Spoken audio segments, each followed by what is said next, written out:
muchísimas gracias, Josué, por venir a este espacio llamado Una cierta mirada, ¿no? Un poquito, pues compartir la experiencia profesional, no profesional, personal, no personal, un poquito lo que sucede en tu cabeza, ¿no? En ese monstruo llamado Hermes, ¿no? Entonces, pues es una ventana aquí para todos estos directores, productores, actores y demás.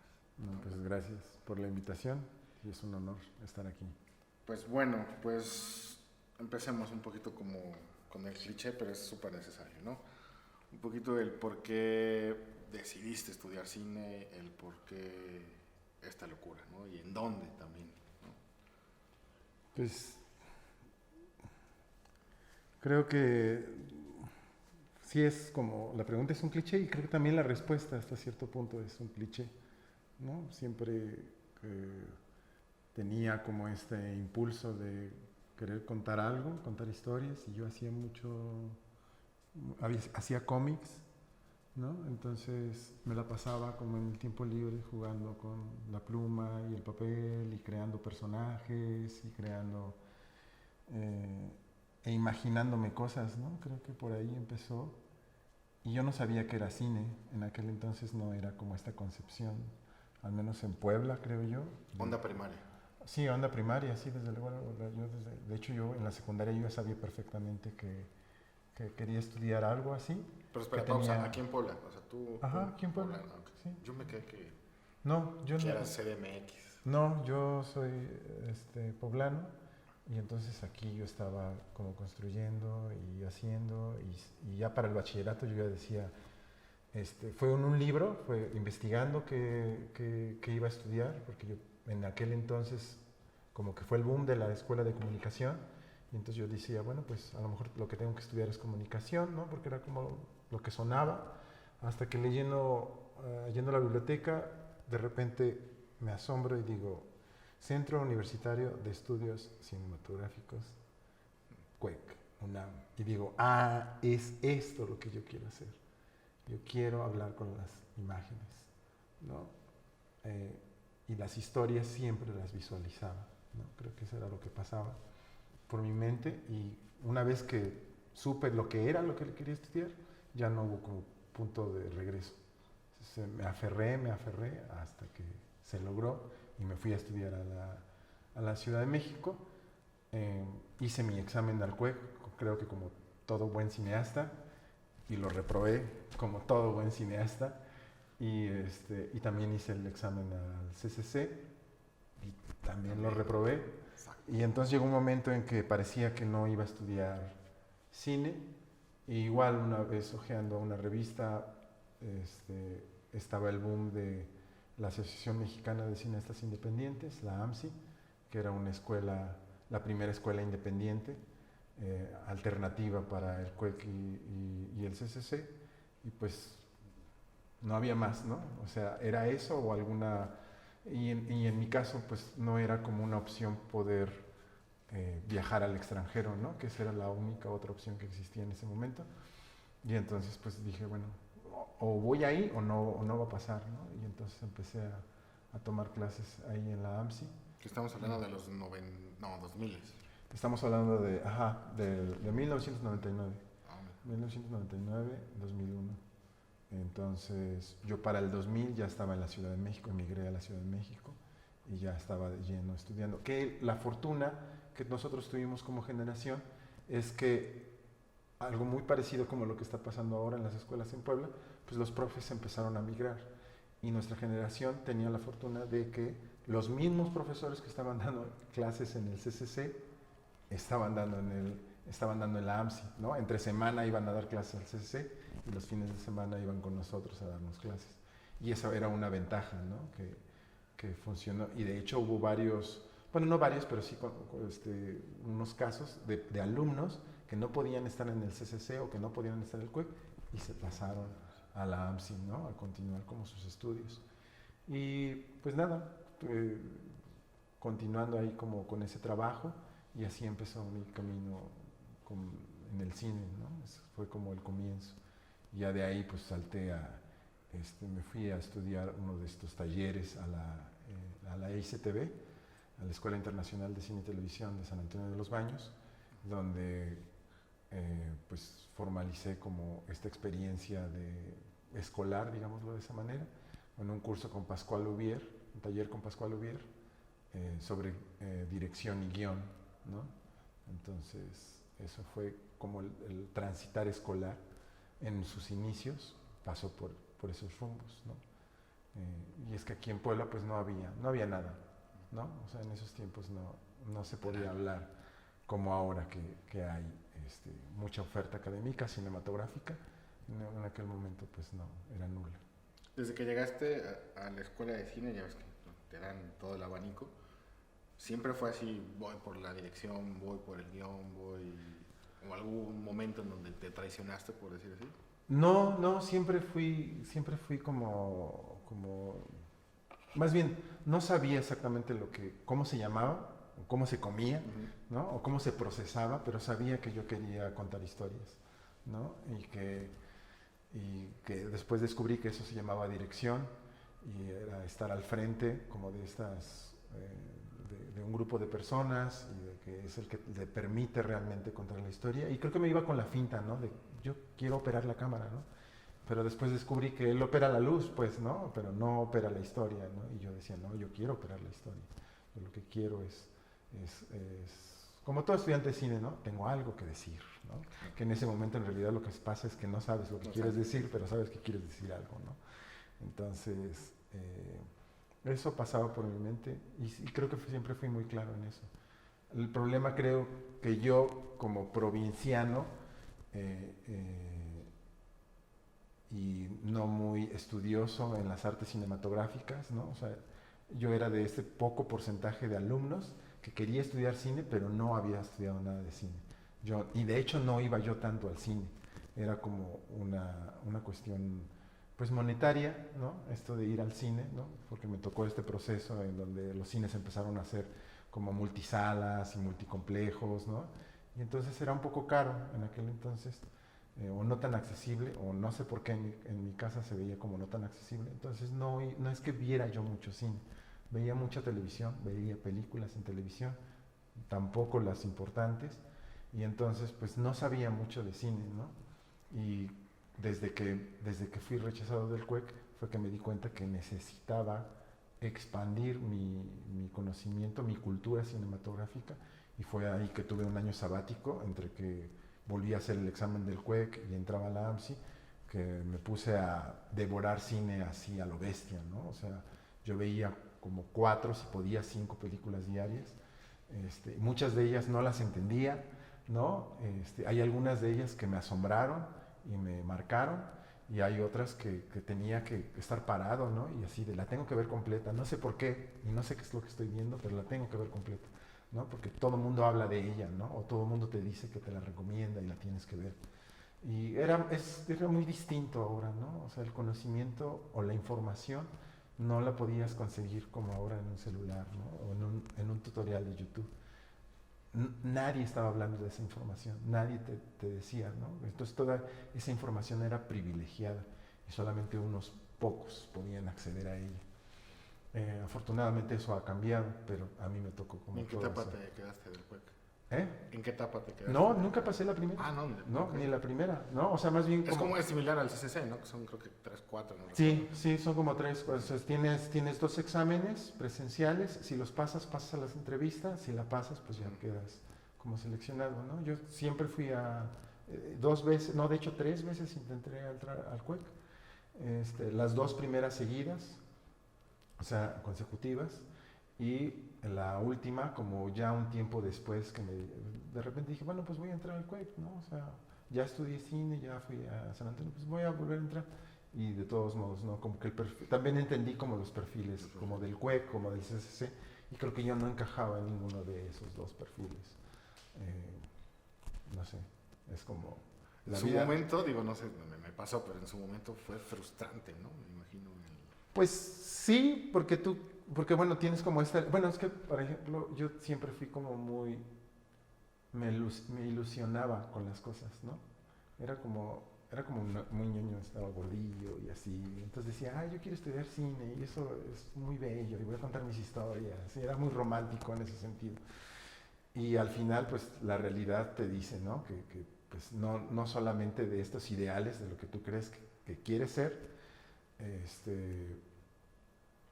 se te van a dar y te van a abrir la puerta, ¿no? Más bien hay que luchar por ellos y trabajar por ellos, ¿no?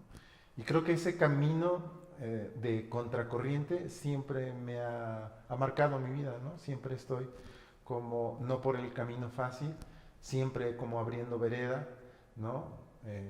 Y pues, y a mí al final como que siento que entendí que bueno que hay personas que se les abren las puertas fáciles y que el talento probablemente les dé como para muchas cosas y los contactos y el dinero y todo esto funcione para ellos, pero ese no es mi camino. Y sabes que pues aprende uno como a vivirlo y a disfrutarlo, ¿no?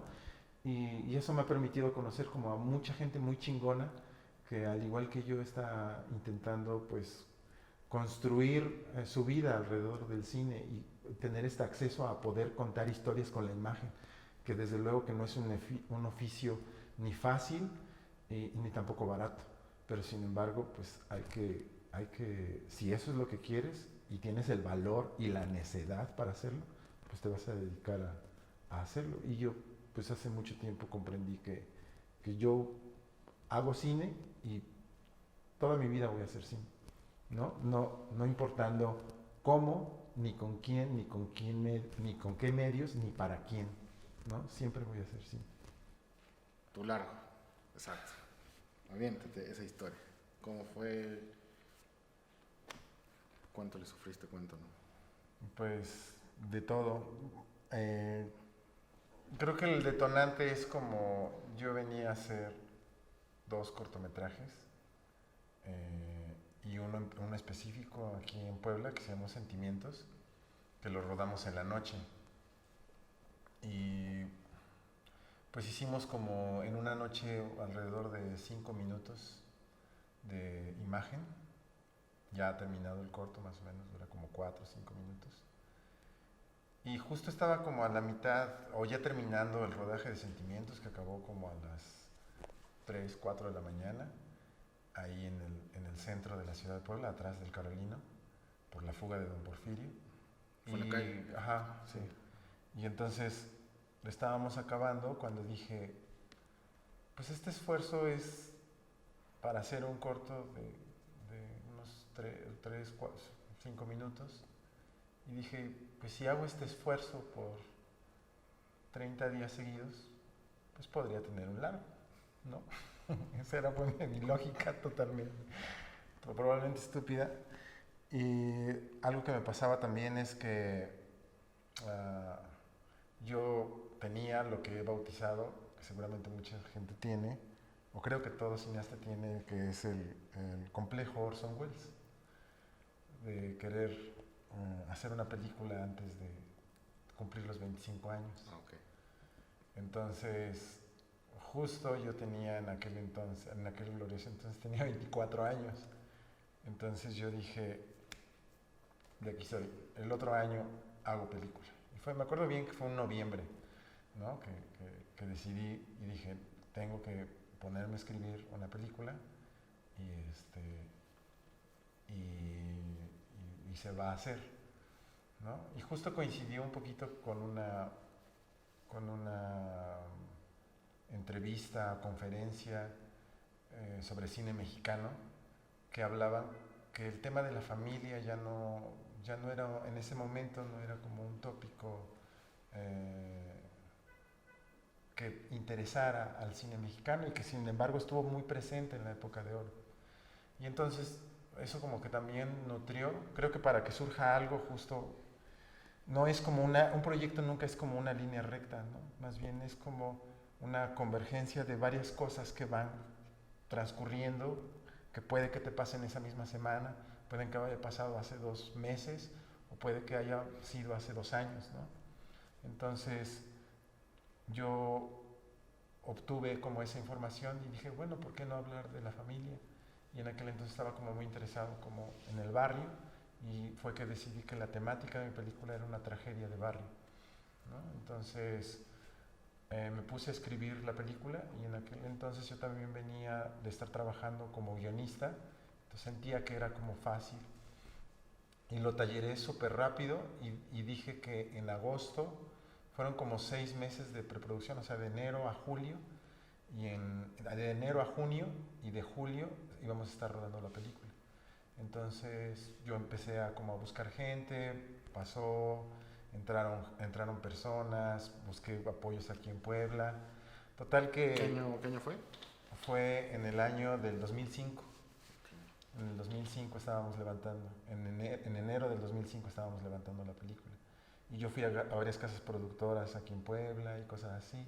En aquel entonces un buen amigo estaba dentro de la película, él la iba a fotografiar, pero conforme se acercaron las fechas, pues todo empezó a ser como más caótico.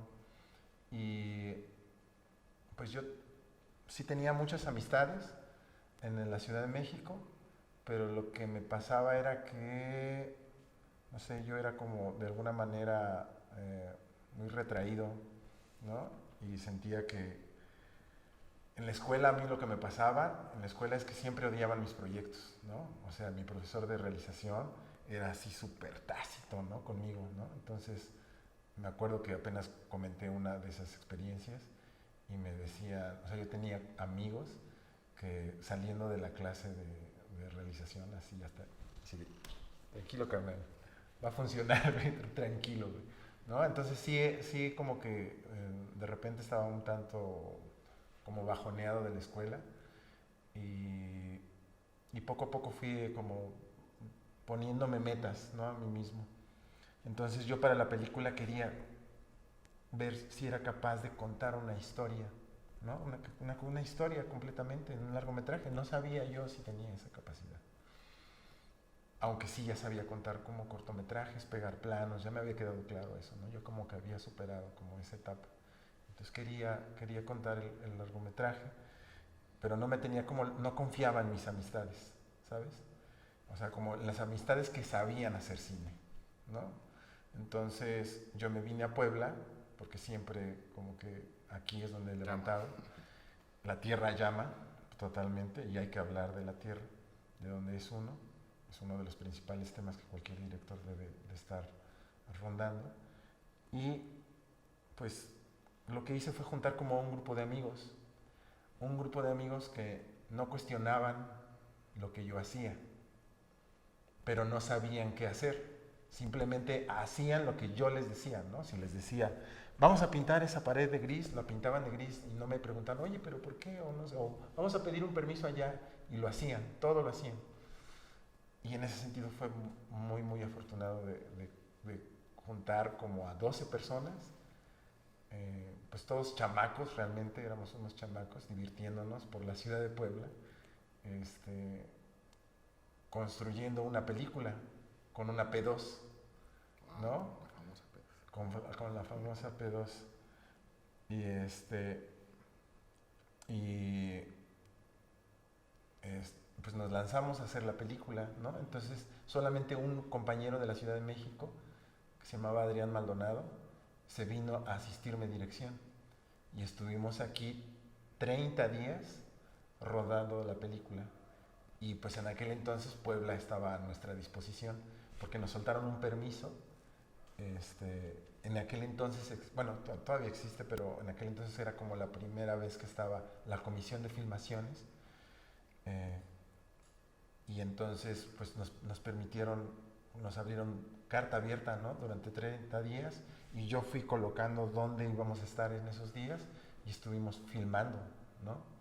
Pero cosas como muy locas, ¿no? Por ejemplo, hay una secuencia en donde se ve como acababan de inaugurar el Ángel Custodio, las famosas las trompas de Falopio, mal llamadas trompas de Falopio, y entonces era un auto que circulaba sobre las 5 de mayo, ¿no? Entonces yo decía que quería hacer tomas y lo que mejor se me ocurrió fue decir, pues voy a subir el auto en la base de un tráiler y así vamos a rodar. Tu cámara car, ¿no? ¿Eh? Tu cámara car. Sí, la cámara arriba, yo arriba, y el auto no está en movimiento, no es jalado por nadie, está sobre el tráiler, sobre la base del tráiler, ¿no? El cajón de atrás del tráiler, y así va rondando.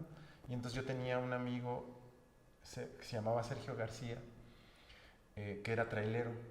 Y entonces yo le dije, oye, ¿nos podrías hacer el paro así, bla, bla, bla? Y dijo, sí. Y entonces fueron a una estación que estaba por el tren a subir el auto, y subieron el auto a la caja de atrás, y después nos fuimos. Y yo me acuerdo mucho de ese día porque era de noche, empezamos como a las 8 de la noche, y cuando llegamos en el auto, así fue como un grito de gloria, ¿no? O sea, cuando el crew vio el auto encima de la capota, fue así como, ¡ah! ¡A huevo! Sí, ¿no? Y entonces, pero la mecánica para estar rondando, porque no teníamos 2 pilas. O sea, lo que acaba de pasar, nos pasaba en la película, teníamos 2 pilas. Entonces, había una estación en la gasolinería del Boulevard 5 de Mayo, que está cerca de Los Fuertes, más o menos. Esa era una estación. Ahí había un Oxxo y ahí se conectaban las pilas. Y entonces el tráiler daba vueltas desde Plaza Dorada hasta la China Poblana. Ese era el recorrido que hacíamos. Y entonces durante ese transcurso nos tenían que alcanzar el productor, que se llamaba Mauricio, y nos alcanzaba con las pilas, ¿no? Él estaba en su auto en el Oxxo y de repente así como una llamada de celular así de, oye, se nos están acabando las pilas, estamos a tal altura. Y ahí va él, ¿no? Y necesitamos esto, y ahí va él, ¿no? Entonces era como muy complejo a pesar de que parecía como muy sencillo, ¿no? Pero se logró, hay una toma muy bonita, bueno, que yo considero que es muy bonita, en donde se ve así un panning, más bien un tilt down del ángel custodio, y se ve cómo entra y están los chicos así, y el auto está en movimiento, pues, ¿no? Y esa era la única forma, de manera muy independiente, de hacer la película, ¿no? Entonces creo que en general, y ese día también lo que nos pasó es que, como estos errores de producción, ¿no? Teníamos que bajar el auto. Entonces lo subimos con una grúa que me costó 500, bien que me acuerdo, 500 pesos. Y de estas grúas que lo que hacen es que suben y ya camino al auto. Y entonces bajarlo, mi amigo me dijo, no, pues lo bajamos con unas tablas. Y yo dije, bueno, pues sí, si lo vas a bajar, sí, yo te lo bajo con unas tablas. Y entonces, porque me costaban 500 pesos, volver a traer la grúa, nada más para eso, o sea, lo llevaba a la grúa y así ponía su tabla acá, y ya, era todo lo que hacía, ni siquiera nos llevaba a ningún lugar ni nada. Entonces era como, pues yo lo veía como un gasto muy grande. Y cuando baja, sufre un accidente el auto. Y entonces, pero no le prestamos mucha atención, y cuando llega a set, porque todavía faltaban otras con el auto ya en movimiento, se truena la caja de velocidades del auto, y después ya el auto no tuvo que circular y tuvimos que pagar la reparación de ese auto, que aparte era un Valiant, ¿no? Viejísimo, del 70 y tantos, y entonces pues no, fue un caos, ¿no? Fue un caos. Entonces constantemente... Clásico coche verde. No, era un Valiant rojo. Okay. Entonces constantemente teníamos como ese tipo de cosas, ¿no? Como el Valiant rojo que nos los prestaron para hacer esa secuencia, y que estaba en secuencia, después ya no nos los quisieron prestar y todavía tenía que ser usado. Entonces lo cambiamos por un Thunder rojo, ¿no? Entonces creo que en la película no se nota tanto, pero son 2 autos distintos, ¿no? O sea, como este constante tropiezo. Y en general creo que la película estaba más por este entusiasmo que había, por el crew, los actores, y toda la gente alrededor, porque de repente tomábamos un taxi y la gente, y les preguntaban, ¿qué están haciendo, chicos? No, pues estamos haciendo una película. Ah, no mames, ¿en serio? Sí. Y pues en aquel entonces nadie hacía una película, ¿no? Fue curioso porque, pues sí, o sea, como que esta disposición de la gente a ayudarnos, ¿no? Y corrimos con un chingo de fortuna, porque aparte a mí se me metió la locura que fueran demasiadas locaciones. Está pues rodada en el centro de la ciudad de Puebla, en Xonaca, en Santiago, en Angelópolis, que también lo acaban de estrenar, perdón, en La Noria, y tú lo identificas. Y creo que cuando se le ha mostrado a la gente, creo que lo que más les gusta de la película es que se reconoce. Claro. Y dicen, ese es el centro, esa es La Noria, yo he pasado por un lugar así, yo conozco una tiendita así, ¿no? Eso ha pasado con la película, que la gente se logra reconocer y logra reconocer la ciudad. Eso. Y fueron 30 días de rodaje. 30 días de rodaje y, por ejemplo, el primer día se tuvo que repetir enterito porque fuimos a grabar y cuando regresamos,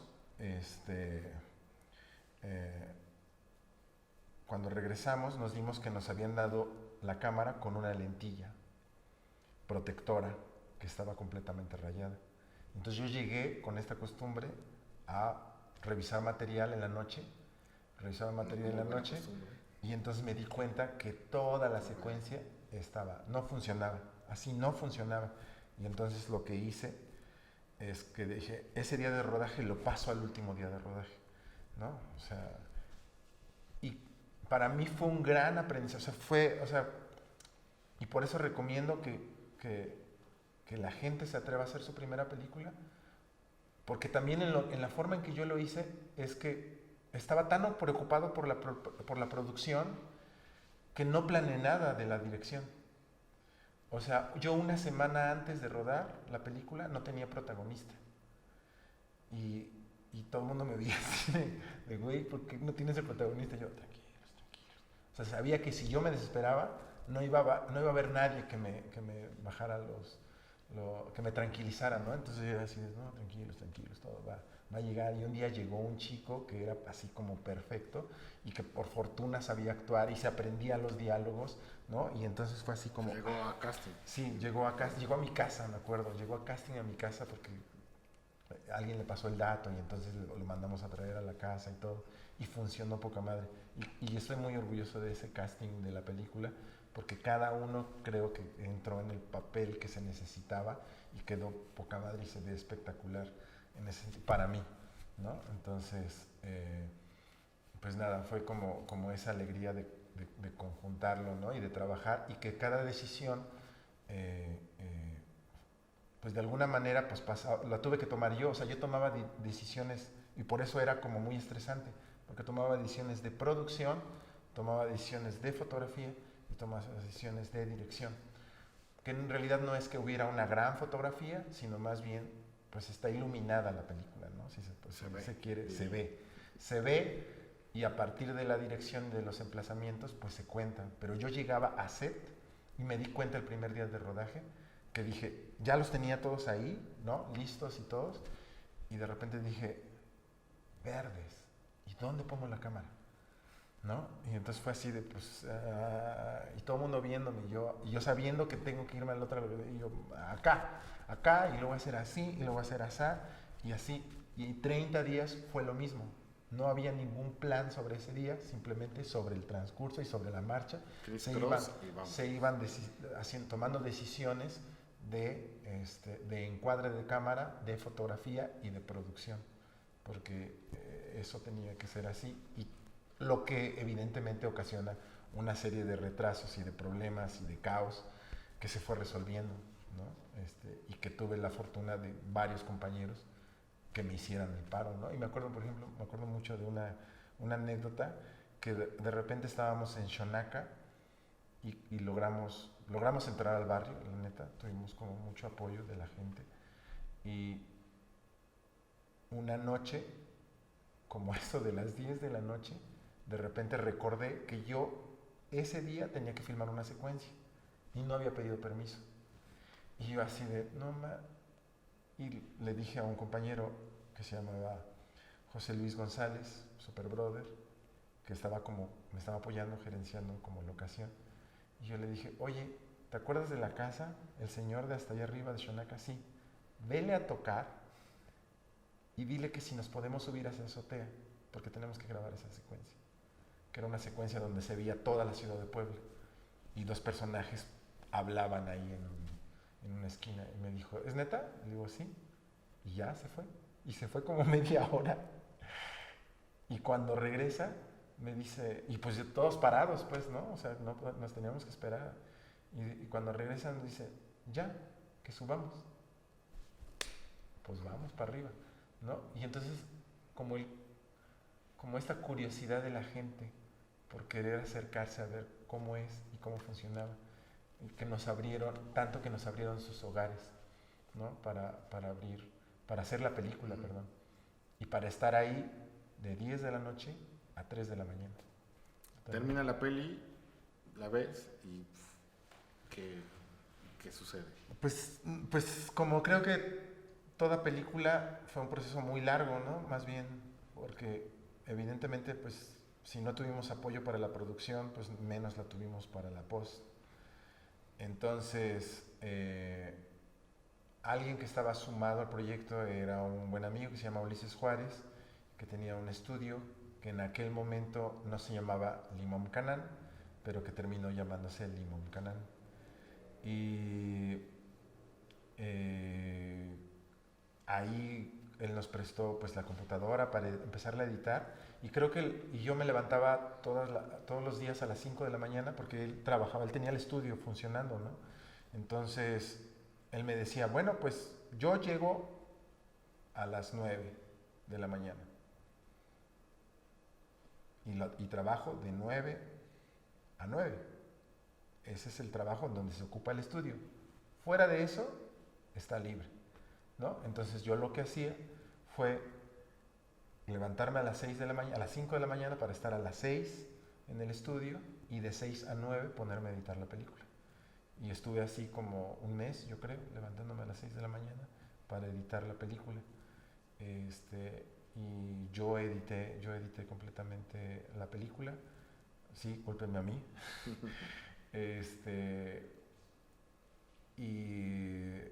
Y bueno, yo revisé todo el material, todos los cassettes, y mentí, no fue con una P2, perdón, me adelanté, esa es la que me sacó a la mente, fue con una 24P, Panasonic, 24P, una generación antes.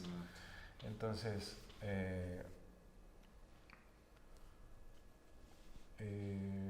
pues revisé todo el material, se editó, y ahí entró como en un estancamiento, porque se tenía que hacer el diseño de sonido, la musicalización y la corrección de color, o la pequeña corrección de color que tiene la película. Y ahí es donde entró como en un vacío, porque yo podía editarla, pero no sabía en aquel entonces hacer corrección de color, y no sabía musicalizar, y no sabía, ¿no? Y entonces ya dependía de otras personas.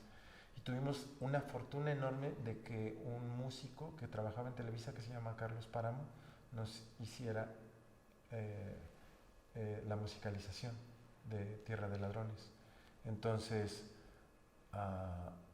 pasó por un momento en que estuvimos cerca de hacer el blow up a 35, no se dio, estuvimos a punto de entrar a Guadalajara, no se dio, así como que pasaron mucho, estuvimos a punto, y total que pasaron como 5 años para terminar la película, ¿no? Entre corrección de color, entre que, bueno, ya que estaba parada, pues medio le volví a editar algo, en que me encapriché y dejé algunas cosas, y pasaron como muchos procesos de odio, afección. Me acuerdo que hubo un momento que a los 2 años ya lo habíamos terminado, o parecía que ya íbamos a terminarlo, y de repente se alargó. Y no fue hasta el 2010 que logramos estrenar la película aquí en Puebla, y donde se estrenó realmente fue en las salas de cine del CCU. Estrenamos las salas con el estreno de la película, y tuvimos una temporada corta, ahora sí como si fuera teatro, tuvimos una temporada corta de viernes, sábado y domingo, una cosa así, donde todo el horario de función, o sea, había función 5, 7 y 9, haz de cuenta, ¿no? Donde pasaban la película. Y pues digamos que las salas eran nuevas, y pues no mucha gente iba porque no había mucha difusión, ni menos promoción, y en aquel entonces yo estaba como muy desgastado, ¿no? Ya de la película, porque sentía que necesitaba ya estar haciendo otras cosas, y y sentía que no estaban pasando, ¿no? Entonces sí, llegó un momento que fue muy desgastante. No fue hasta creo que el 2015, como a 10 años de la producción, que volvimos a estrenar la película, que la presentamos en el Cholula Film Fest, y hubo una presentación antes de esa en el IMAC, en el viejo IMAC del centro, de la 2, con una serie de señores adultos, ves que tenía como su público adulto, de adultos mayores, que esa fue la primera presentación que me sentí súper cómodo con la película. Fui y con todas las ganas de presentarla, y hubo muy buen recibimiento.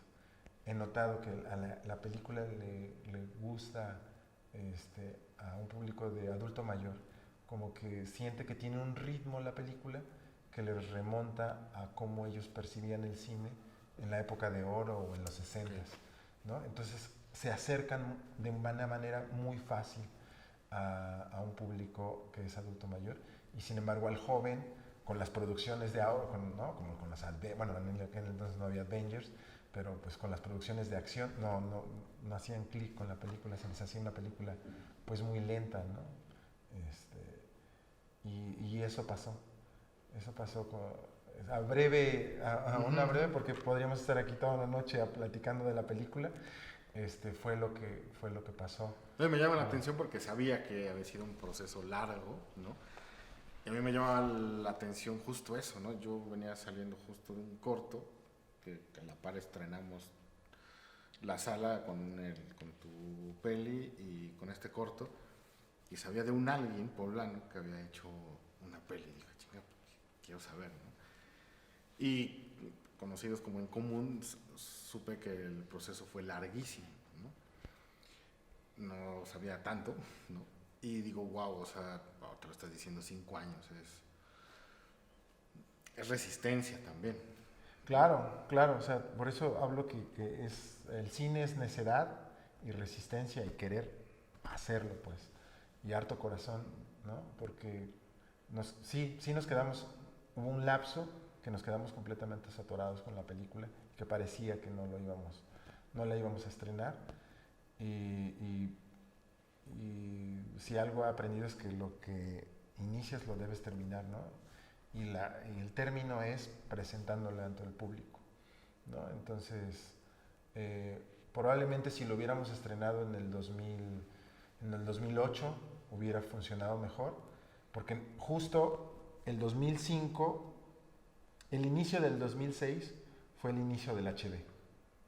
O sea, bien que me acuerdo, porque justo cuando yo entregué el equipo de la 24p, justo dijeron, acaba de llegar la HD, ¿no? Que te corría a 1080i. Ya llegamos a 1080, exacto. 1080i.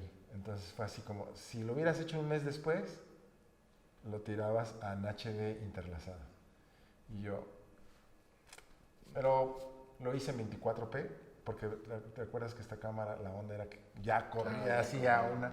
Y algo que pasó con la película es que yo traté de no mover tanto, porque sí quería mover la cámara, pero yo decía, no, que no se mueva tanto para que podamos hacer un blow up y la imagen no se distorsione, porque si paneamos demasiado o tildeamos demasiado, no se va a poder hacer el blow up. Y sí, durante mucho tiempo yo creía que se podía llegar a 35 o a las salas de cine con la película. Y hubo un momento también que estaba muy consciente que fui perdiendo, que yo la película sí la quería como mover en circuitos alternativos. O sea, sí quería salir con la película y decir, hey, presentarla en el Zócalo. Hubo un momento en que empecé quiero presentarla en el cine colonial, que tú sabes que es un cine porno aquí en la ciudad de Puebla. Y entonces dije, voy a hablar con esta persona y le voy a decir que un día me deje estar en el cine comercial, en el cine colonial con Tierra de Ladrones, y voy a estar gritando a los 4 vientos que sale la película. Pero cuando llegó el 2010, yo de repente ya no quería saber nada de la película, ¿no? Yo lo quería era salir ya de la película, ¿no? Entonces sí se convierten en procesos largos, muy largos y desgastantes para el director, y a veces creo que así es, pero bueno, no sé. Yo, por ejemplo, fui a Guadalajara y las 3 películas que vi eran de realizadores que todos hablaron de decir, me tardé 7 años en hacer mi película, ¿no? Entonces, es como si tardas 2 o 3 años en hacer tu película, eres muy afortunado y qué bueno que lo seas, ¿no? Pero sí, son procesos muy largos que uno cree, y sobre todo en estos tiempos de la inmediatez, que dices, quiero hacer una película en enero y ya que en diciembre ya que esté ganando un festival, ¿no? O sea, ya lo quiero de esa manera. Y yo no creo que sea el proceso, ¿no? Hay un algo que tiene que ir madurando y al final una película es como una planta, como un fruto, ¿no? Lo siembras, esperas, lo riegas, viene una temporada, te azotan la siembra, viene una sequía, güey, vuelves a sembrar, hasta que de repente te das cuenta que agarraste buena temporada y pum, empieza a madurar y se empiezan a dar las cosas y empieza a funcionar. Sí, creo que ¿no? cada proyecto tiene como su tiempo de madurez, ¿no? Que Sí. no está escrito y se va dando de a poco. Y se va dando de a poco. Y no hay que forzarlo porque de repente es tanto tu necedad que tampoco hay que exagerarla, ¿no? Hay que dejar que fluya, hay que ¿no? apretar y soltar. Apretar, sí, es aprietas, sueltas. Y ahí se va construyendo tu película. Oye, cambiando de tema así drástico, saltándonos el eje. Porque nos van a dar las 2 de la mañana. Sí, la danza, ¿cómo llega? ¿Cómo llega la danza? Pues, no sé, yo creo que llega un momento en que yo necesito reconciliarme conmigo mismo, ¿no? Creo que traía como muchos problemas personales. Y entonces me regreso a Puebla después de estar un largo tiempo en la Ciudad de México. Y Estuviste creo que en Canal 11. estuve en Canal 11, estuve trabajando en 11 niños, estuve como un año y fue una experiencia muy linda poder participar, ¿no? Como de algo que se vea a nivel nacional, digamos, ¿no? Entonces creo que, pero fue muy corta mi presencia, ¿no? Creo que era parte de no sentirme a gusto. Y era muy curioso, ¿no? Porque era, pues como un tipo mal encarado en un mundo de niños, ¿no? Entonces, otras personas me han dicho que siempre soy como un niñote, ¿no? Entonces, no sé qué faceta era esa, pero sí estuve en 11 niños y luego me regresé. Y entonces me di cuenta que fue un día viendo un documental, que justo ya había internet, ya había YouTube, ¿no? Entonces viendo un documental, pues vi un documental sobre la danza contemporánea y yo dije, wow, yo quiero moverme así, ¿no? Y entonces ya había empezado a bajar de peso, porque yo llegué a pesar 110 kilos, ¿no? Entonces ya había bajado de peso, pero no como para el punto de bailar danza contemporánea, y empecé a buscar talleres y todo, y digamos que la danza como tal siempre había estado en mi vida, porque yo desde los 12 años bailo danza folclórica, pero como reconocer que la danza no solamente es una pasión, sino es un gran amor que tengo hacia la danza, fue hasta que regresé a Puebla, ¿no? Casi a mis 30 años. Que también me imagino que dentro de la danza hay una exploración que se puede llevar, ¿no? al cine. Sí, claro, pues de hecho, conforme fui explorando ambas artes, me di cuenta que en realidad son pues muy hermanas, ¿no? El cine se rige por el movimiento del tiempo y el espacio, y en realidad las otras 2 artes que juegan con el movimiento del tiempo y del espacio es la música y la danza, ¿no? Entonces, en estas 3 artes se puede hacer un juego entre estos 3 factores y la gracia está en poder romperlos, ¿no? Entonces fue como, wow, ¿no? No solamente puedo romper el movimiento real con movimiento cinematográfico a través de la cámara o a través del montaje, sino también puedo romper el movimiento a través de mi cuerpo, ¿no? Y el uso del cuerpo para fines de tiempo y espacio, ¿no? Y eso llama muchísimo mi atención, ¿no? Como estas posibilidades. Y fue como una retroalimentación, ¿no? Primero empecé a entender la danza por medio del cine y luego entendí al cine por medio de la danza. O sea, ha sido como una alimentación circular, ¿no? La que me ha llevado este proceso dancístico. ¿no? Por- y también de alguna manera me ha abierto a estar frente a la cámara, ¿no? Porque también he participado en algunas videodanzas donde yo estoy como interpretando, ¿no? Y me han dado también un entendimiento de cómo el actor se siente muy desnudo y desorientado frente a cámara. Realmente no sabe lo que está haciendo. Nadie sabe. El que sabe es el director, ¿no? Él es el único que está enterado de todo lo que está pasando porque es su visión, ¿no?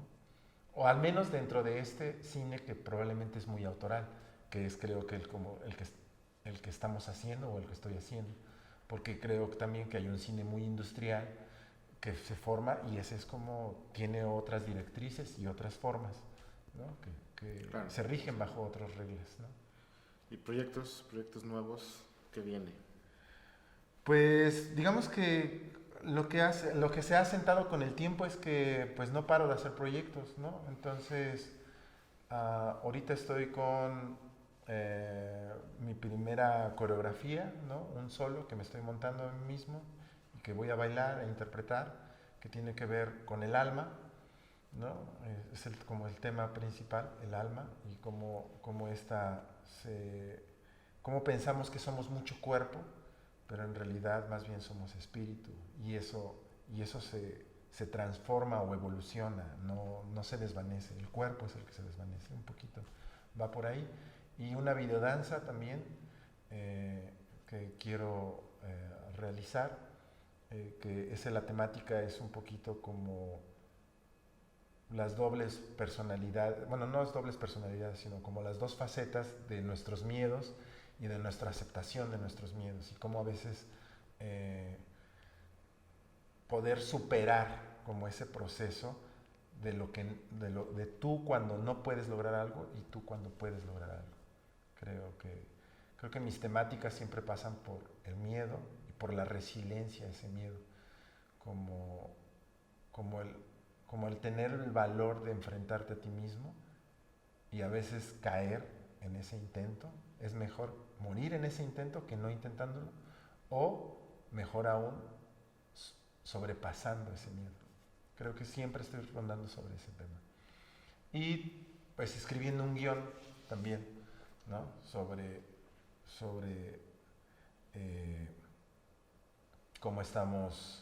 cómo una persona puede estar deshabitada. He ingresado como un poco, no tintes de surrealismo a mi discurso, sino como el surrealismo, el sueño es el que rige, ¿no? Yo concibo mi realidad a partir como de un sueño, y en particular como de un vacío.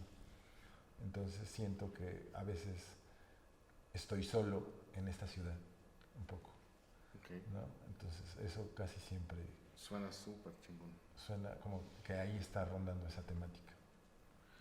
Pues ya para terminar, tus 3 directores, así, los que te movieron.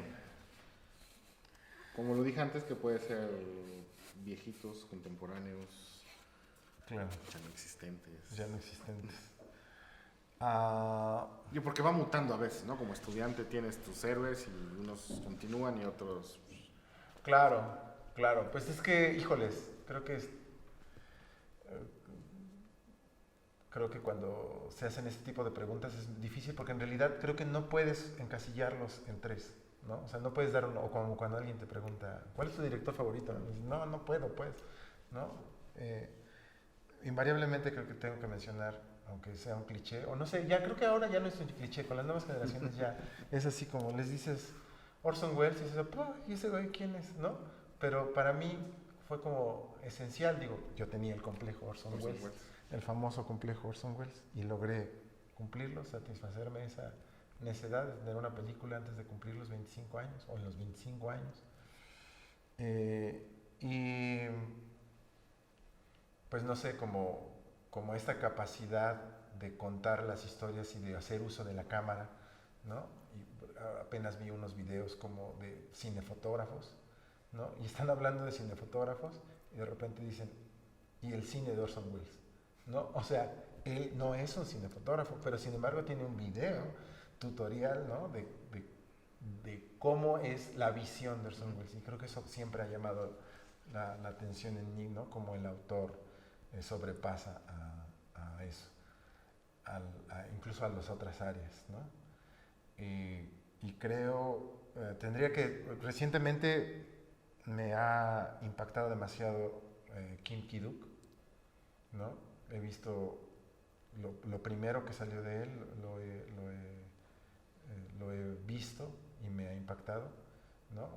Como primavera, otoño, primavera, verano, otoño, invierno y otra vez primavera, ¿no? Como Pieta, ¿no? Entonces, como un documental que tiene que se llama Arirang, ¿no? O sea, es para mí como necesario, ¿no? Me ayudó a solucionar como bastantes cosas en cuestión de imagen. Y pues de ahí, híjoles, podría decir varios, no sé, pero como escuché que mencionaron uno mexicano, digo, no puedo dejar de decir y diría que Alejandro Galindo. Alejandro Galindo, ¿no? O sea, de hecho, y muy en particular, Una familia de tantas, ¿no? Una familia de tantas me ayudó a inspirarme a hacer Tierra de ladrones y he comprendido como la puesta en escena a partir de sus películas, ¿no? Como Esquina Baja, No hay lugar para dos, creo que se llama La muerte de un diputado. Estas películas me han enseñado mucho como esta posibilidad de la puesta en escena con los actores, cómo moverlos y cómo llegar a una interpretación fuerte o sólida. O al menos eso creo que he logrado. Okay. ¿No? Eso, si tuviera que quedarme en tres, probablemente quisiera decir más, ¿no? No, y está bueno esas referencias porque eso en las aulas, ¿no? Tú también lo arrojas, también lo dejas, ¿no? Claro, entonces, es claro. importante, ¿no? estas referencias que tenemos para bajarlas. Sí, fíjate que, o sea, por ejemplo, yo ahorita, es curioso porque ya no siento que los chicos no lo ven, o pocos chicos lo ven, este cine, o sea, se van como de Tarantino para acá, ¿no? Pero ya nadie está hablando de Peter Greenaway, ya nadie está hablando de Kieslowski, ya nadie está hablando pues de Orson Welles, ¿no? De Eisenstein, de Chaplin, ¿no? De Fellini, de Sica, ¿no? O sea, son como, ya están tan atrás que solamente los consultan como, son parte de la historia del cine, pero creo que se ha olvidado como esta belleza y como esta, o el mismo Godard, ¿no? O el mismo Chabrol, ¿no? Como estos grandes dioses de la cinematografía que al final creo que han construido el lenguaje cinematográfico y que hay mucho que aprenderles de ellos y que si ahorita tenemos, no sé, a un pues no sé, como, se me fue el nombre, el de Irreversible, Gaspar. como si ahora tenemos a un Gaspar Noé, pues es gracias a lo que hubo anteriormente, claro, atrás, ¿no? claro. O sea, invariablemente. Pues mira, qué bien, muchísimas gracias. Digo, quedaron muchas cosas afuera, pero bueno, será en otra ocasión. No, pues gracias a Quimera. Gracias. Pues muy contento de poder estar acá. Y pues nada, eso. Gracias. Gracias.